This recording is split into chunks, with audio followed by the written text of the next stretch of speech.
Bonsoir à tous. Nous allons louer le roi des rois. Commençons par ce premier chant qui dit à ton nom. À ton nom, les monts vacillent et s'effondrent. À ton nom, les flots s'agitent, les mers grondent. À ton nom, les anges s'inclinent, la terre se réjouit, ton peuple s'écrie. Seigneur de la terre, nous exaltons ton grand nom, remplissons le ciel de nos louanges, Yahweh, Yahweh, nous aimons proclamer ton nom.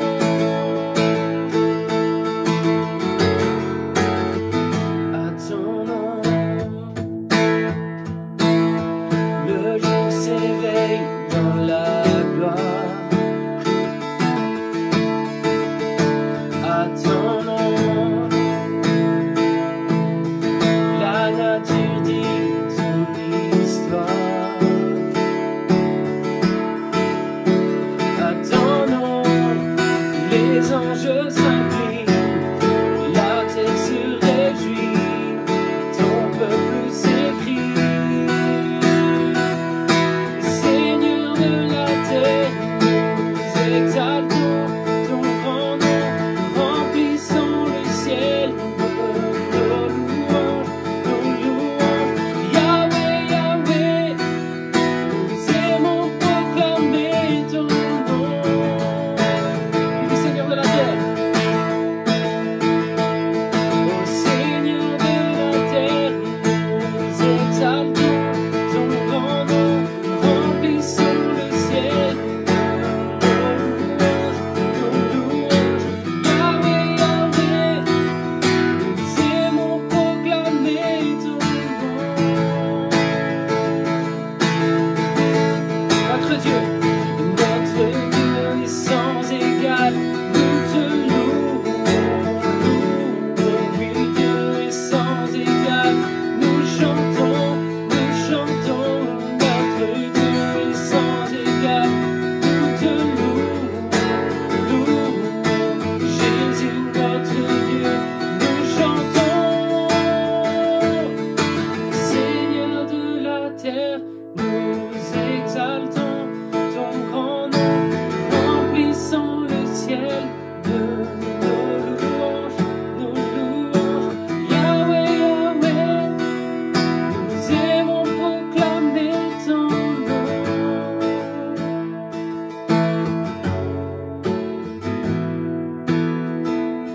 Combien Dieu est grand, chantons-le combien Dieu est grand, et tous verront combien Dieu est grand.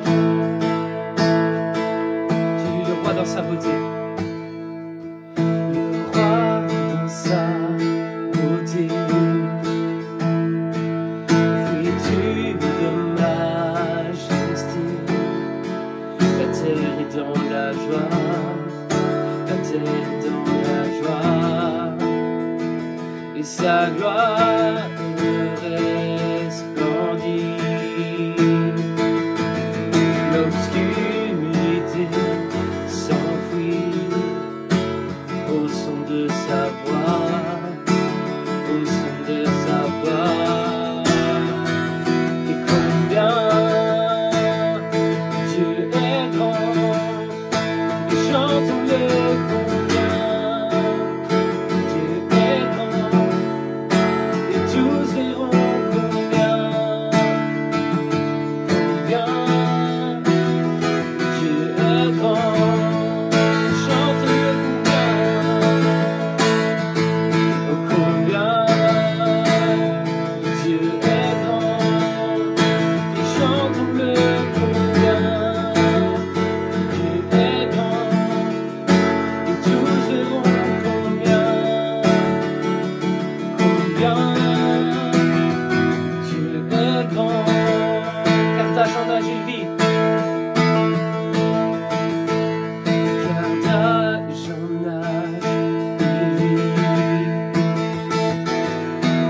temps lui est soumis.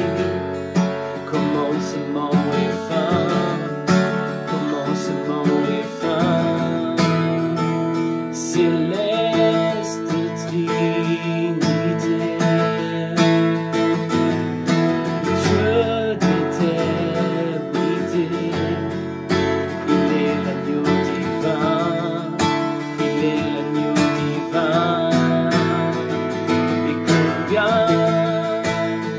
Dieu est grand, chantons-le combien Dieu est grand, et tous verront combien Dieu est grand. Son nom est tout puissant, et son nom est tout puissant, et digne de je chanterai combien Dieu est grand. Son nom est tout puissant, et son nom est tout puissant, digne de louange. Je chanterai combien Dieu est grand.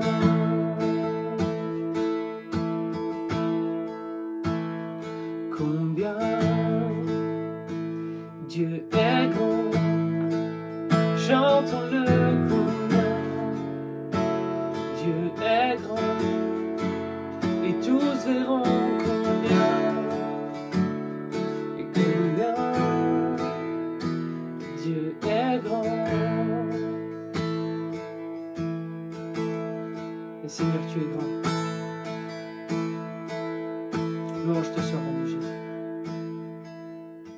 Jésus, nous te couronnons,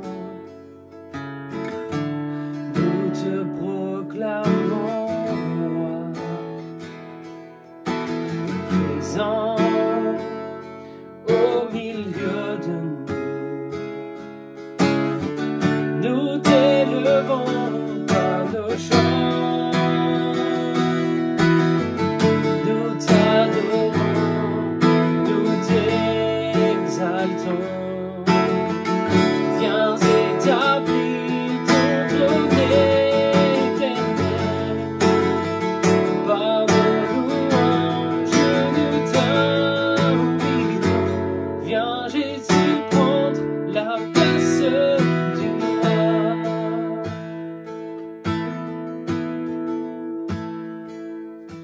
Jésus, nous te couronnons,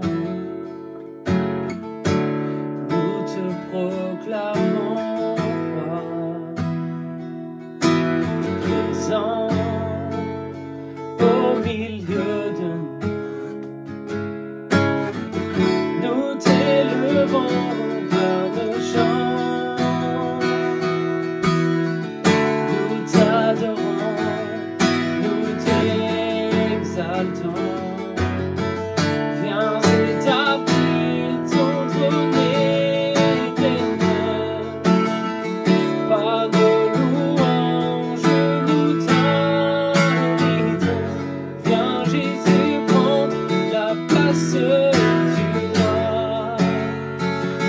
Viens Jésus prendre la place du roi. Viens Jésus prendre la place du roi. Viens Seigneur prendre ta place.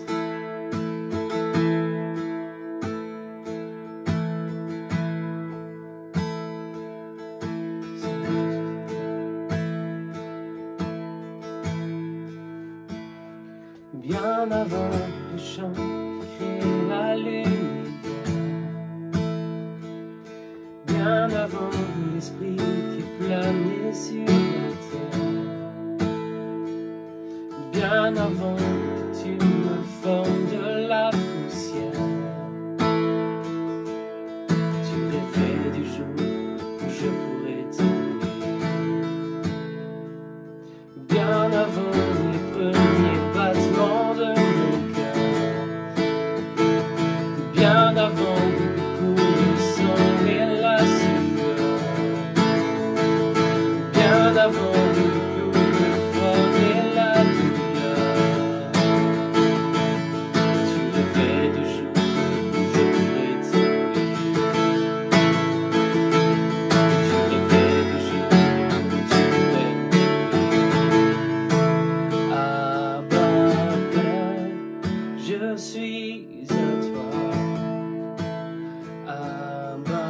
Père, je suis à toi.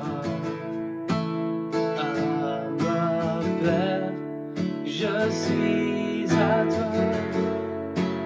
Abba, Père, je suis à toi. Dis-lui, Abba, Père. Abba, Père, je suis à toi. Abba, Père, je suis à toi.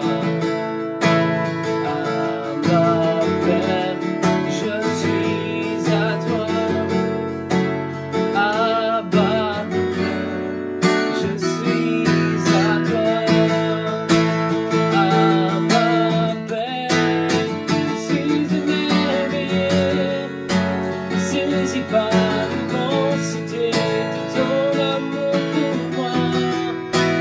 Abba, Père, si grande est ta tendresse, ton cœur est grand ouvert et je viens plonger dans tes bras. Abba, Père, je suis émerveillé, saisi par l'immensité de ton amour pour moi. Abba, Père, si grande est ta tendresse, ton cœur est grand ouvert et je viens plonger dans tes bras. Abba, Père, je suis à toi. Abba, Père, je suis à toi. Abba, Père, je suis à toi. Abba, Père, je suis à toi.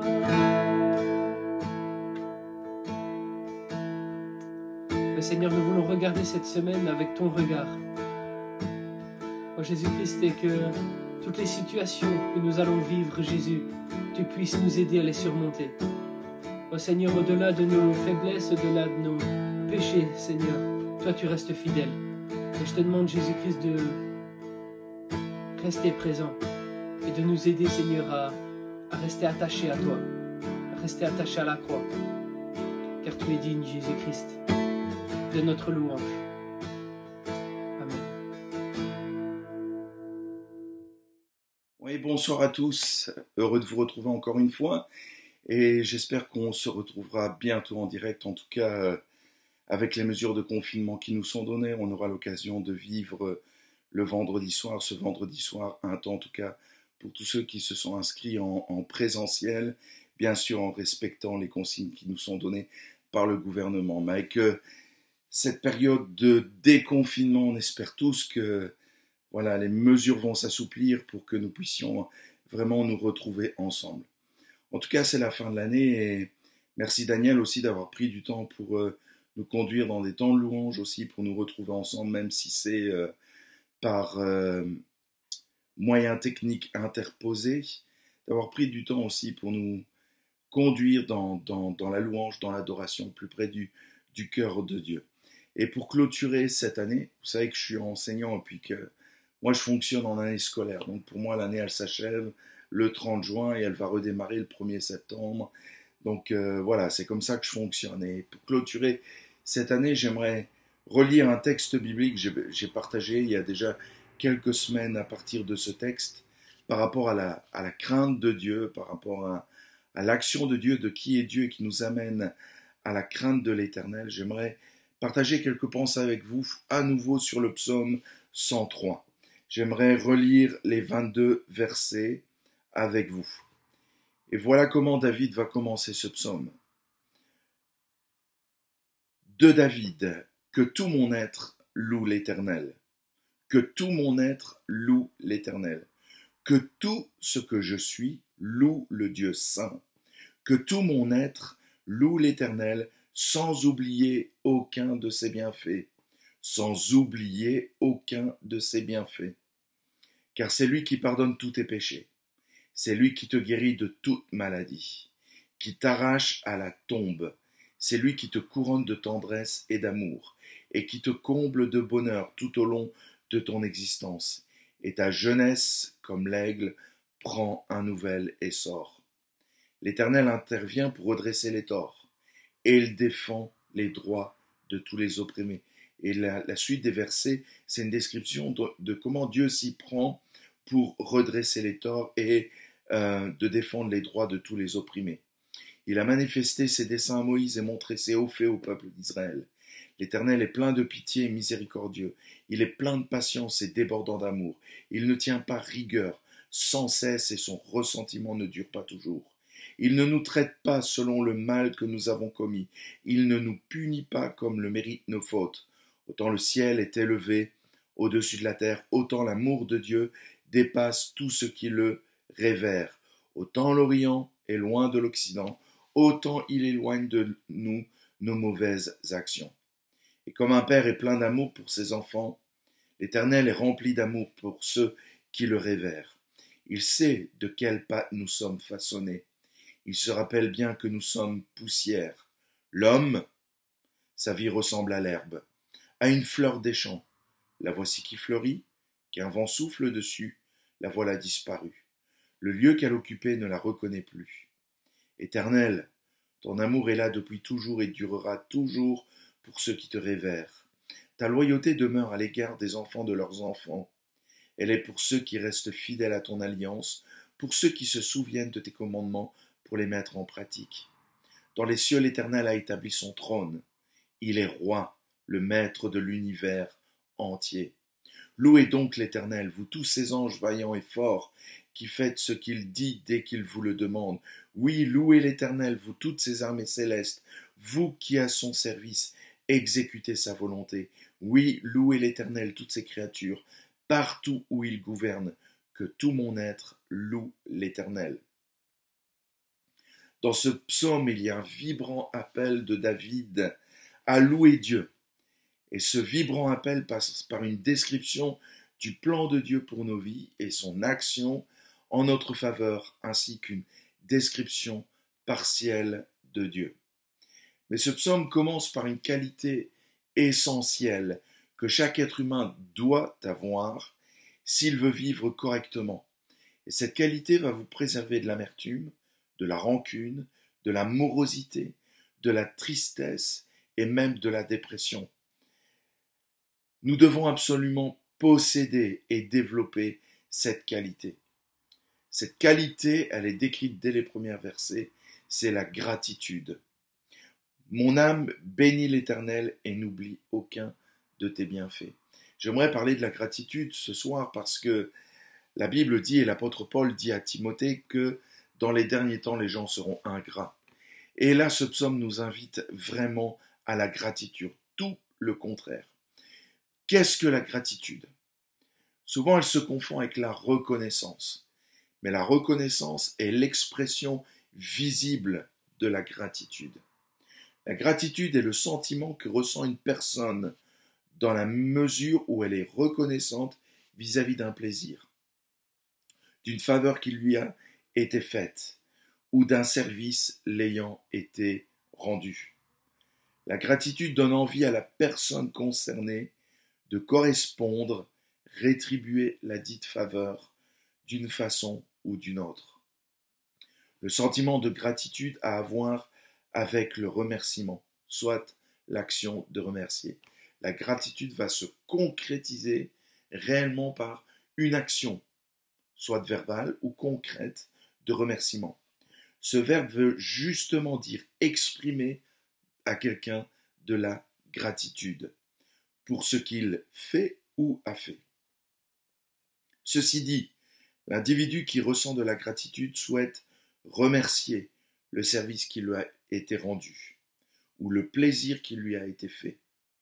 Ce remerciement peut s'exprimer de plusieurs façons, d'une simple manifestation verbale, en disant simplement « merci beaucoup pour votre aide » ou d'une note écrite « je t'écris cette carte pour te remercier de l'argent que tu m'as prêté par exemple », à un cadeau matériel « je tiens à vous offrir ce livre pour vous remercier pour tout ce que vous avez fait pour mon père » par exemple. La gratitude ou le remerciement est un sentiment qu'éprouvent généralement ceux qui croient en Dieu. Les enfants de Dieu, quelque chose qui doit vraiment caractériser les enfants de Dieu, c'est la gratitude. L'acte de prier peut être en quelque sorte une façon de demander quelque chose ou de supplier. Donc prier, c'est demander aussi quelque chose à Dieu. Cependant, lorsque nous prions aussi, nous exprimons notre gratitude. Certains vont remercier Dieu et lui sont reconnaissants du fait d'être en bonne santé, d'avoir un emploi, d'avoir réussi à surpasser un problème par exemple, ou d'avoir une promotion sociale, ou remercier par rapport à un problème qui a été réglé, une situation particulière, ou un exaucement de prière, ou un changement dans nos vies, quelque chose de particulier. En Amérique du Nord, les gens célèbrent le jour de l'action de grâce, et nous connaissons tout cela au travers des films et des séries, c'est le fameux Thanksgiving. Qu'est-ce que le Thanksgiving? Donc c'est une festivité aux États-Unis qui est consacrée à exprimer sa gratitude à Dieu. C'est vraiment focalisé sur Dieu. Bien sûr, ça va être l'occasion de faire un repas en famille où il y aura de la dinde et du maïs, et c'est pas anodin, la dinde ou le maïs, puisque l'animal que les premiers colons ont mangé, était essentiellement de la dinde, soit qu'ils chassaient, qu'ils capturaient, ou que les Indiens leur offraient. Et leur survie, ils la doivent essentiellement au maïs et à la dinde. C'est pas pour rien que je pense à la BD Astérix au Nouveau Monde, où on voit qu'il y a beaucoup de dindons. Justement, c'est en rapport direct avec l'histoire de l'Amérique. L'origine de cette fête remonte donc au temps des premiers colons protestants anglais qui sont arrivés en Amérique du Nord, lesquels ont décidé de remercier les habitants autochtones, c'est-à-dire les Indiens, pour l'aide apportée durant les premiers hivers dans le continent, tout en remerciant également Dieu. La gratitude peut donc être exprimée au moyen des mots, d'objets, des rites. Il s'agit d'un sentiment de reconnaissance envers autrui ou envers Dieu, envers le divin. J'aimerais vous dire que la gratitude nous permet vraiment de rester en bonne santé mentale et spirituelle. Si certains vont si mal, c'est parce qu'ils ne sont plus capables d'avoir une attitude positive et de manifester de la gratitude. Et pourtant, nous avons des milliers de raisons d'exprimer, de manifester de la gratitude. Mais l'être humain n'a pas changé. Ce que Paul dit à Timothée est valable surtout pour nous aujourd'hui. Mais quel psaume! Pourquoi? Parce que l'homme a besoin d'un stimuli vraiment important pour exprimer sa gratitude. On a besoin parfois d'être piqué pour nous rappeler qu'on a besoin d'exprimer notre gratitude. Et comme je vous l'ai dit, nous avons des milliers de raisons de vivre dans la gratitude. La première, et c'est un secret que j'aimerais vous dire, c'est déjà que vous êtes en vie, mes amis. Vous êtes en vie, vous vivez en sécurité, en liberté. Vous avez le droit d'exprimer votre religion, vous avez le droit d'exprimer vos idées, vous avez le droit, même si parfois vos idées sont combattues violemment parce que vous pensez différemment, et souvent nous sommes très manichéens, nous sommes soit blanc ou noir, c'est l'un ou l'autre, et il n'y a pas de zone intermédiaire valable. Et pourtant l'histoire est bien plus compliquée que c'est comme ça ou comme ça. Dans l'histoire, il y a du bien et il y a du mal, et il faut savoir évoluer avec cette idée. Mais on a le droit, cette liberté d'exprimer ces idées. La nature dans laquelle vous vivez est extraordinaire. L'amour à manifester, à recevoir. Merci Seigneur pour l'amour que je reçois de mes enfants. Merci Seigneur pour l'amour que je reçois de mon épouse. Mais merci pour l'amour aussi que je peux transmettre. La beauté de tout ce qui nous entoure. La famille, les amis, les bons moments, mais les mauvais moments également. La douleur, c'est une bénédiction. Qu'on le veuille ou non, c'est une bénédiction, c'est un signal dans votre corps qu'il y a quelque chose qui ne va pas. Il y a des choses, il y a des personnes qui souffrent de cette maladie où ils ne ressentent aucune douleur. Ils peuvent se couper violemment, ils ne vont rien sentir du tout. et pourtant elles vont se vider de leur sang. La douleur est une bénédiction de Dieu. La science, la création, les mécanismes terrestres, comment la géographie, comment la Terre fonctionne, c'est incroyable. Comment le plan de Dieu est parfait. Le travail, le repos, les enfants, notre histoire, Dieu, l'Église, la santé, la littérature, un sourire, la beauté, la tendresse d'un enfant, etc., etc. Il y a de multiples raisons de manifester de la gratitude. La gratitude, c'est la faculté de rester émerveillé partout. Êtes-vous encore émerveillé dans le monde que vous vivez? Est-ce que la nature vous émerveille? Est-ce que vos enfants vous émerveillent? Votre mari, votre épouse? Est-ce que vous restez émerveillé par la grandeur de Dieu, par le plan de Dieu, par ce que Dieu a fait pour vous? Une faculté d'émerveillement pour louer, remercier Dieu, avoir de la gratitude à son égard et pour ceux qui vous entourent. Paul va manifester sa gratitude envers les Philippiens. L'église de la ville de Philippe va lui faire parvenir un don et Paul va leur exprimer sa gratitude et en même temps les enseigner sur ce sujet. Il va écrire dans Philippiens 4:10 « Je me suis réjoui comme d'une grâce venant du Seigneur en voyant que votre intérêt pour moi a pu finalement porter de nouveaux fruits. Car cette sollicitude à mon égard, vous l'éprouviez toujours, mais vous n'aviez pas eu l'occasion de la manifester. Ce n'est pas le besoin qui me fait parler ainsi, car j'ai appris en toutes circonstances à être content avec ce que j'ai. Je sais vivre dans le dénuement, je sais aussi vivre dans l'abondance. C'est le secret que j'ai appris. M'accommoder à toutes les situations et toutes les circonstances, que je sois rassasié ou que j'ai faim, que je connaisse l'abondance ou que je sois dans le besoin. Je peux tout grâce à lui qui me fortifie. Pourtant, vous avez bien fait de prendre part à ma détresse. Paul leur montre sa gratitude. Paul leur montre sa gratitude. À la fin de cette année scolaire, et alors que nous sommes dans la 3e phase du déconfinement, je pense que nous pouvons vraiment manifester notre gratitude, vraiment, envers Dieu, mais envers aussi les personnes qui comptent dans notre vie, qui ont compté dans notre vie et qui comptent encore aujourd'hui dans notre vie. On considère tout comme normal, tout comme acquis. Tout est bon, tout est grâce, tout est normal. Mes amis, tout n'est pas normal. Tout n'est pas quelque chose d'acquis, tout n'est pas un dû. Manifestons de la gratitude. Manifestons de la gratitude autour de nous. Ne soyons pas comme le monde où tout est normal. Où tout est normal.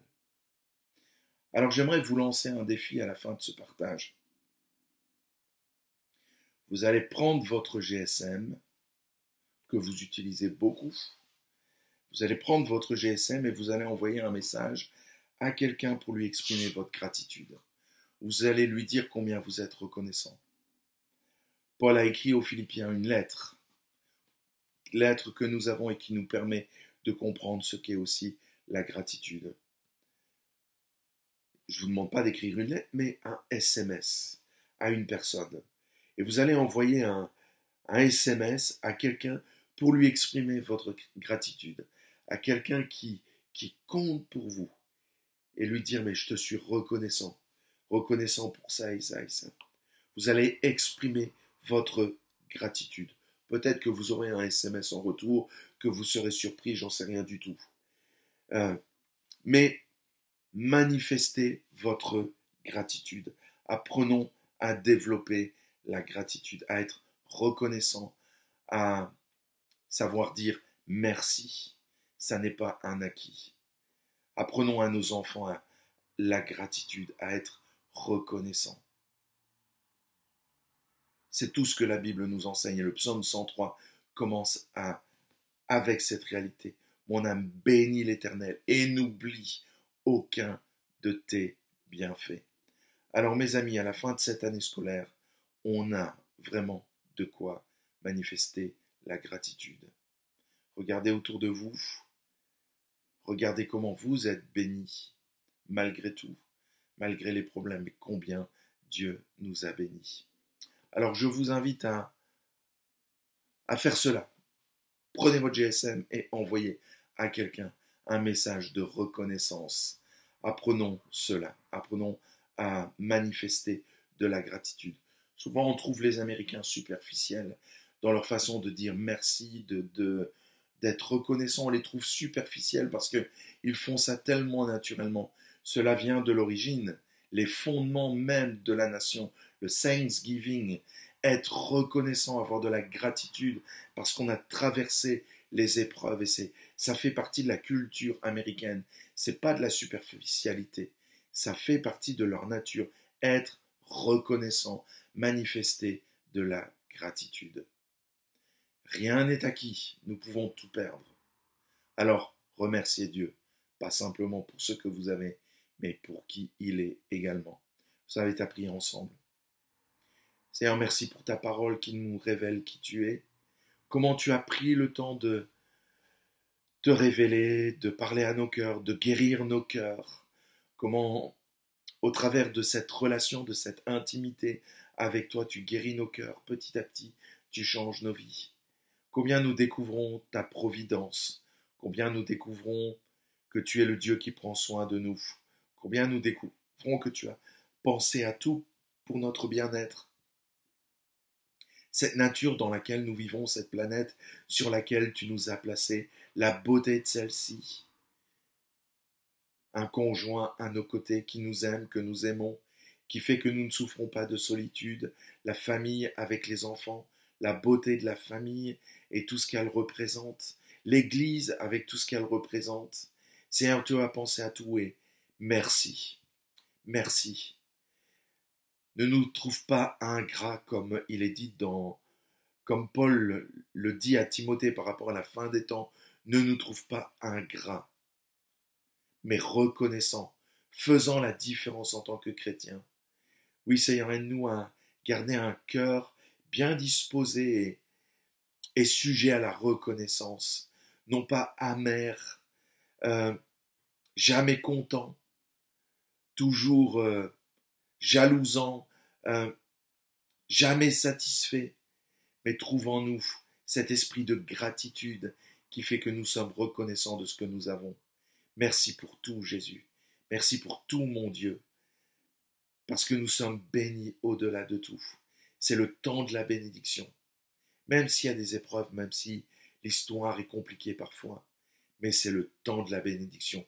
Et nous accueillons ta bénédiction et nous t'en sommes reconnaissants.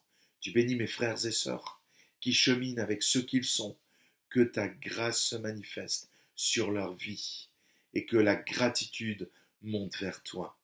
Que nos cœurs soient vraiment reconnaissants du salut, de l'œuvre offerte par Jésus-Christ, de tout ce que tu as fait pour nous et de ce que tu continues de faire et de ce que tu vas faire. Gloire à toi, Jésus. Amen.